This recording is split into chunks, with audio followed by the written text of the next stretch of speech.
Terminou há minutos mais um painel de debate, este sobre a digitalização dos diferentes setores. Sublinho um dos pontos mais destacados, a forma rápida e eficaz como as empresas se adaptaram aos tempos de pandemia. E outro ponto, a reflexão sobre como o digital tem feito muito pela igualdade de oportunidades. Dentro de pouco mais de uma hora, vamos ter aqui para entrevistar a Secretária de Estado para a Cidadania e Igualdade, Rosa Monteiro, vai ser às 16h45. Agora vamos voltar ao tema do e-commerce, mais concretamente aos picos de procura. O que fazer numa situação como esta? Como responder da melhor forma? Para nos dar ferramentas neste sentido, temos dois profissionais de duas grandes empresas com muita experiência na área e para moderar este debate temos João Tomé, coordenador do Dinheiro Vivo e DN Insider. Boa tarde.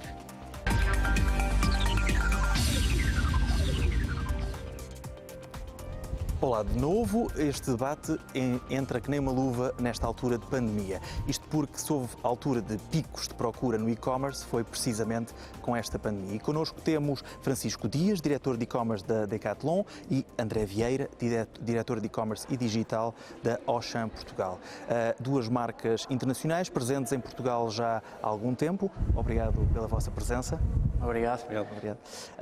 Começamos, se calhar, Francisco, precisamente com uma pergunta relacionada com o início da pandemia. Vocês tinham uma estrutura já pensada para os picos normais, se calhar, de alturas de verão, de Natal. O que é que pensaram quando chegou a pandemia e perceberam que isto ia mudar a nível de e-commerce? Qual foi o vosso primeiro pensamento?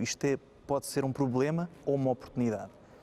Bem, antes de mais, muito obrigado à ACEP por este convite e por esta oportunidade de também partilharmos um pouco as nossas experiências, esperando que consigamos ajudar depois outros players no mercado e que consigamos todos crescer para garantir cada vez mais clientes satisfeitos. E relativamente à tua questão, aqui é importante realçar que nós tivemos acesso à informação privilegiada porque já sabíamos o que aí vinha, porque já estava a acontecer nas nossas lojas da China e em Itália também aconteceu antes de começar cá. Portanto, sabíamos que ia haver um pico, preparámos para esse pico, se calhar fomos extremamente otimistas relativamente à pandemia e pessimistas relativamente ao volume de negócios porque felizmente não estávamos preparados para crescer tanto de forma tão acelerada, mas encarámos sempre como uma grande oportunidade e acima de tudo como uma grande responsabilidade de garantir que todos os clientes que sabíamos que iam experimentar pela primeira vez os meios digitais, o meu pai será certamente um desses exemplos, e tínhamos uma responsabilidade acrescida de garantir que aquela compra ia correr bem, sob pena de nunca mais os conquistar ou de apenas de reforçar aquilo que muitas vezes já acham que é o digital ou o e-commerce. Demora muito tempo, não me interessa, tenho que estar em casa à espera, etc. E, portanto, sentimos esta oportunidade e, ao mesmo tempo, grande responsabilidade de garantir que todos os clientes saiam satisfeitos da sua primeira experiência de compra.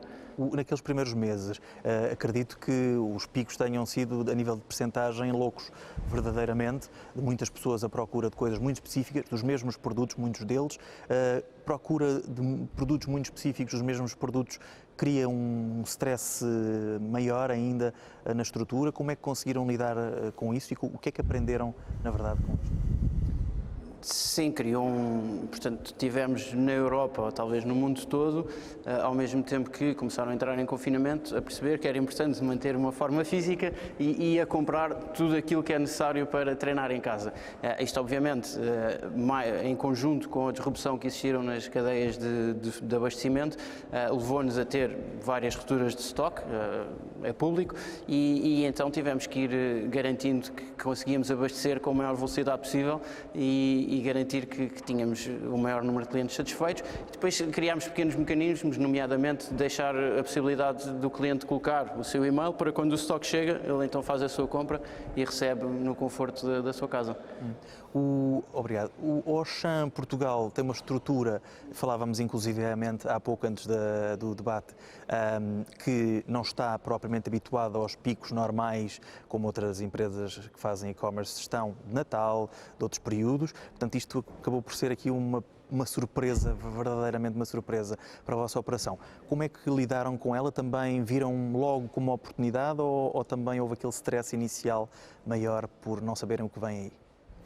Bom, antes de mais nada, a Auchan comercializa artigos de primeira necessidade, não é? Os bens alimentares, e eu relembro que na primeira fase da pandemia, do pico, Essa era a primeira ansiedade que as pessoas tinham, era como é que eu vou aceder aos bens alimentares, será que vou continuar a ser abastecido? Havia rupturas de estoque completas em prateleiras e, portanto, aqui por mais que nos tivéssemos conseguido antecipar aquilo que aí vinha com notícias de outros países, estamos a falar de passar de uma média de 2, 3 mil clientes na nossa plataforma em simultâneo para 100 mil, 150 mil.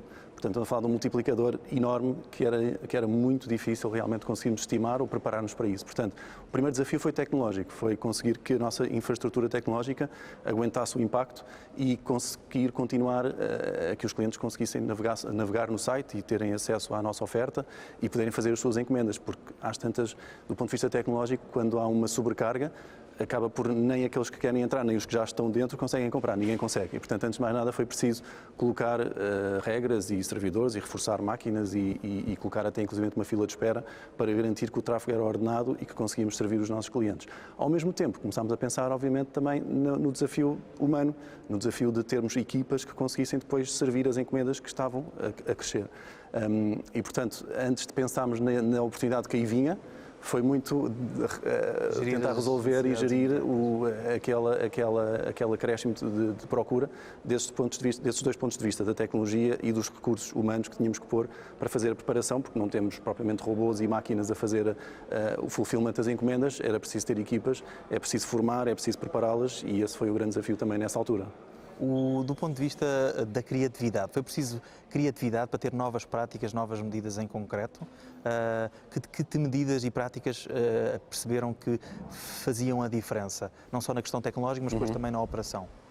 Pois, eu acho que antes da criatividade vem o processo. Acho que é fundamental garantirmos um processo que seja standardizado, que seja previsível. Para quê? Para que quem vem reforçar possa rapidamente ganhar produtividade e de facto, essa escala aparecer rapidamente, porque se nós vamos parar aquilo que estamos a fazer para ir explicar a A ou a B, podemos ter no final do dia um resultado ainda pior do que aquele que tínhamos se estivéssemos sozinhos. Portanto, mais do que a criatividade, eu acho que foi o pensar nos processos, standardizar os processos, e isso foi um bocadinho o que aprendemos para o futuro, é que é preciso ainda mais tudo estar previsto e tudo estar orientado para que quem vem de novo possa rapidamente ganhar produtividade e só dessa forma conseguimos responder aos desafios de escala. Criação de procedimentos muito concretos, não é? Sim. Francisco, neste caso, neste domínio de melhores práticas que aprenderam nesta altura, que dominaram se calhar melhor nesta altura, quais são elas? Ou seja, o que é que, do ponto de vista de melhores práticas, tiram desta lição de pico que houve agora? Aqui nós, felizmente, tivemos outras questões, mas a nível de servidores e a nível de estabilidade do site correu tudo muito bem, mas tiramos alguns ensinamentos. Que temos que estar temos de ter a máquina muito bem aliada com os parceiros, porque na realidade do e-commerce trabalhamos com transportadores, trabalhamos com meios de pagamento, trabalhamos com N áreas distintas e é crítico ter comunicação estável e a fluir entre, no caso da Decathlon, e todos os parceiros para garantir que tudo corre sem costuras. Depois percebemos também que temos que ter uma grande flexibilidade e de facto, o que tivemos que fazer foi formar muitas das pessoas que estavam tendencialmente a trabalhar mais para o offline, mais para as lojas, seja no fulfillment, seja no atendimento, e garantir que essas pessoas estão, em grande parte, formadas também para todos os processos do online, seja para atender clientes num chat, para saber onde é que está a encomenda, para conseguir fazer o picking da encomenda e despachar a encomenda, e fizemos tudo isto ao mesmo tempo, a formar muitas pessoas, enquanto estávamos quase a garantir que conseguíamos acompanhar o volume de encomendas que tínhamos. E, portanto, concordo que, de facto, temos que ter os processos bem preparados. No caso, não só os de online e os de offline, mas sim online mais offline, tudo aliado. E depois abrimos para a parte da criatividade, percebemos que aquilo que fizemos foi identificar o que é que nós não conseguimos de facto oferecer no online, porque nós tivemos as lojas fechadas. No online não conseguimos oferecer um contacto mais direto, não conseguimos oferecer a possibilidade de experimentar o produto, etc. E então fomos identificar o que é que nos faltava e o que é que conseguíamos rapidamente implementar no nosso site, e conseguimos fazer algumas coisas muito específicas que foram uma mais-valia também para os nossos clientes. Quer dar exemplos concretos desse? Por exemplo, a possibilidade de agendar, isto para um cliente muito pouco digital, a possibilidade de agendar uma chamada para depois ter uma conversa compra acompanhada, a possibilidade de ter um chat para depois conseguir ter, se tivesse alguma dúvida, falar diretamente com um colaborador da Decathlon e desenvolvemos também ou melhorámos os comparadores e a possibilidade de perceber qual é o tamanho exato das calças que eu quero comprar, dada a média das pessoas que compram e têm a mesma cintura que eu, e portanto conseguimos, com várias pequenas ações, garantir que mais clientes compravam os produtos online com uma experiência mais aproximada daquilo que eles estão habituados no offline. Do ponto de vista muito concreto de formação, que falámos ainda há pouco aqui, muitos funcionários de grandes empresas, estamos a falar de empresas, no caso da Auchan, falámos há pouco, mais de 30 lojas grandes, sim, supermercados 30 grandes, e depois mais 30 pequenas. 30 pequenas, exato. Supermercados. Do ponto de vista de formação, foi preciso realocar muito as pessoas a outras áreas, também deram formação em contínuo, viram a boa aceitação das pessoas em adaptar-se a outras áreas? É algo que tem promessa para o futuro, do ponto de vista das pessoas passarem de uma área para a outra, se for necessário? Sim, foi uma ótima oportunidade para promover aquele chavão da omnicanalidade, não é? Porque de repente toda a empresa estava atenta ao digital e houve, de facto, por haver encerramento de serviços, por haver uma quebra enorme de procura nas nossas lojas físicas de determinadas áreas que na altura não eram consideradas essenciais porque o foco estava muito no alimentar. Então havia pessoas que tínhamos realmente disponíveis e que alocámos ao digital e ao online. E, portanto, essas pessoas hoje realmente conseguem estar preparadas, se voltar a ser preciso, para estar nos dois canais. E, portanto, foi importante também essa evangelização interna e essa capacidade de comunicar e das pessoas entenderem verdadeiramente o que era o digital e o que é o trabalho do digital e qual é o papel que cumpre. Foi ótimo, não há como estar em primeira mão e na primeira pessoa a realizar essas tarefas e a perceber o processo e a perceber também os problemas que temos, mas ao mesmo tempo também o papel e a missão que o e-commerce estava a desempenhar nessa altura, porque era de facto, às vezes, a única alternativa que as pessoas tinham para aceder a compras alimentares, ou porque estavam fechadas em casa, ou porque não podiam mesmo de todo contactar com outras pessoas, e portanto cumpriu aí de facto uma missão importantíssima. E, portanto, foi uma ótima oportunidade para divulgar o omnicanal e o digital como um todo na empresa, trazendo mais adeptos, ou cativando mais adeptos, que hoje estão preparados para responder aos dois canais se precisarmos. Funcionou como um desbloqueador, de certa forma. Sim, desbloqueou pessoas que antes nem sequer consideravam... Ou não conhecem. Exato. Ou seja, levou as pessoas a procurarem esse conhecimento de aderirem ao digital. É uma coisa que não vai parar do ponto de vista de gestão de empresas, acreditam? Ou seja, as pessoas agora, num caso de pico de situação de facto do online ganhar outra vez dimensão, estão preparadas? É uma coisa que não se perde, é isso, não é? Estão muito mais preparadas do que estavam na primeira vez, como é óbvio. Tivemos essa aprendizagem. Lá está, revimos processos, estabelecemos objetivos, estabelecemos procedimentos que agora se mantêm e reforçámos equipas e reforçámos também essa complementaridade de equipas ou essa capacidade de ir angariar recursos quando for necessário de uma forma que seja menos custosa para nós do que era anteriormente. E, portanto, agora o desafio é o da conveniência, é de que o canal seja, de facto, acho que essa é a grande palavra, a palavra-chave do e-commerce e do digital é a conveniência. Realmente esta experiência, para ser boa e para que os clientes fiquem, é preciso que acrescente conveniência, porque já é muito conveniente comprar numa loja física. Portanto, se para ir para o digital é preciso que seja ainda mais conveniente. E isso implica que eu não tenha que estar à espera da minha encomenda, que eu tenha acesso rápido ao catálogo de produtos, que eu tenha que o horário que está comprometido seja cumprido. Portanto, tudo isso é o desafio que vai ficar, e enquanto os consumidores acreditarem que há vantagens no canal e que têm conveniência acrescida, o canal vai ter tendência para aumentar sempre mais e mais. Claro. Do ponto de vista, e na Decathlon em particular, esta questão do omnicanal que já estava presente antes e que agora começa a intensificar-se outra vez, porque já não estamos num período de confinamento, portanto o online já não é a única solução para as pessoas. Como é que vocês funcionam ao nível de e-commerce, juntando aqui a experiência omnicanal, e que também lições tiraram e que alterações fizeram para facilitar a experiência online, com novas modalidades das pessoas poderem ir fazer pick-ups, etc. Como é que se gera esse lado?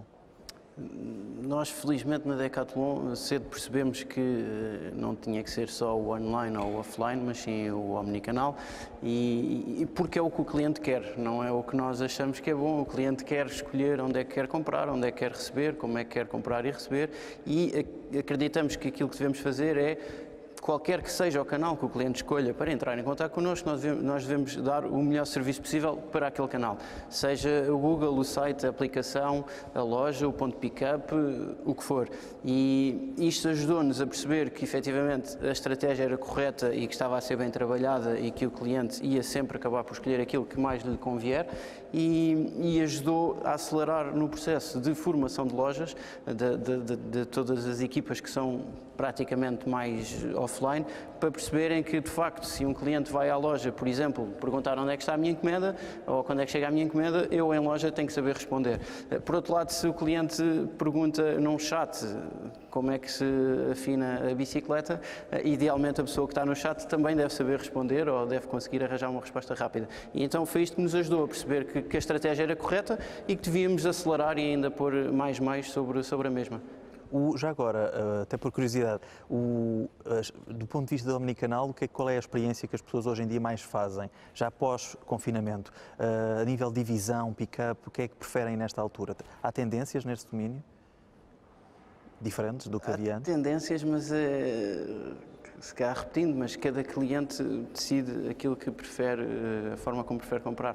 Portanto, temos ainda muitos clientes que vão à loja e depois pedem para entregar em casa, porque é um artigo volumoso e não querem ter o trabalho de o transportar, ou temos pessoas que compram em casa, mas preferem, se precisarem trocar ou se precisarem de alguma ajuda, preferem ir a uma loja, porque sabem que têm um bom acompanhamento humano ainda e têm aquela segurança de conseguir trocar rapidamente, ou temos as outras que preferem simplesmente estar no conforto da sua casa e não se misturar com o resto das massas, especialmente neste período em que as pessoas estão com algum receio de estar em contacto com outras, e então essas preferem um ponto de pick-up ou preferem receber em casa, e temos que estar preparados para todas estas realidades. Claro. O Francisco, do ponto de vista daquilo que resultou melhor, até de forma surpreendente, a lidar com este tipo de picos, o que é que resultou melhor e também o que é que viram de facto que tinham mesmo de alterar do ponto de vista de procedimentos em concreto? Sim, nós fomos forçados a rever alguns procedimentos que temos em termos do serviço em si, da forma como prestamos o serviço. Tentámos que passasse a ser o mais contactless possível, não é?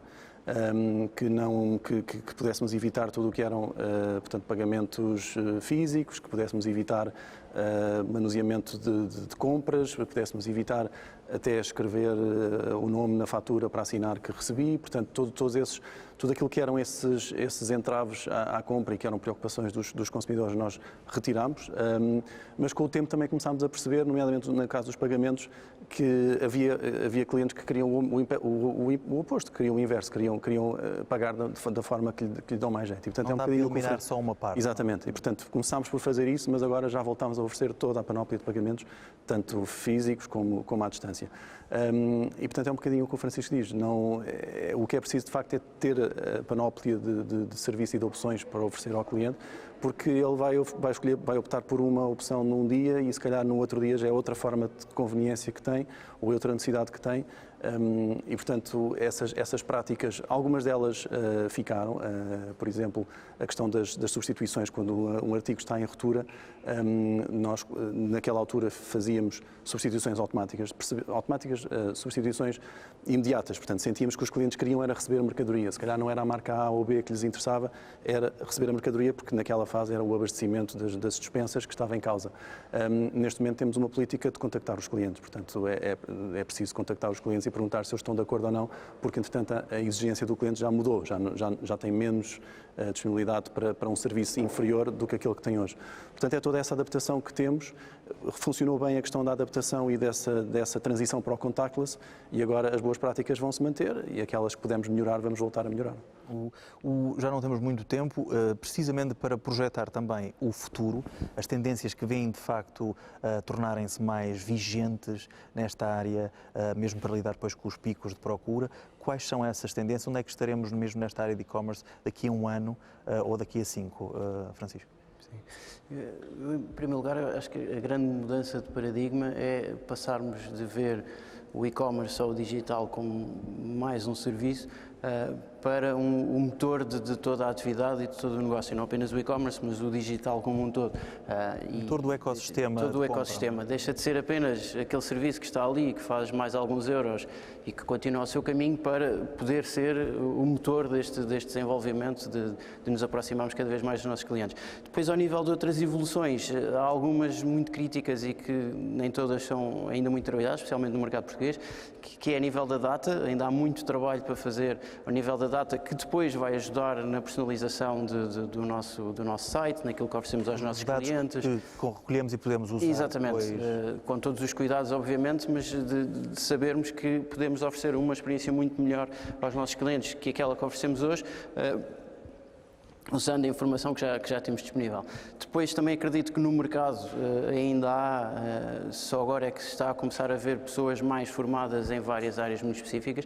A empresa típica que tem um e-commerce, se calhar tem um e-commerce há 2, 3, 4 anos e se calhar tem um web marketer que trabalha o motor de busca interno, o SEO, o tráfego e então aquilo que estamos a assistir é uma maior especialização das várias áreas que têm que ser trabalhadas dentro de um site e eu acho que essencialmente são estas duas mudanças e depois tem que haver muito trabalho de automação na parte logística, que ainda não existe e que só é possível de ser realizada com um aumento do nível de encomendas para se poder ganhar economias de escala. Hoje ainda é um trabalho muito manual e diria que são estes os 3 grandes pontos de progresso nos próximos 2 anos. Portanto, equipas, data e automação.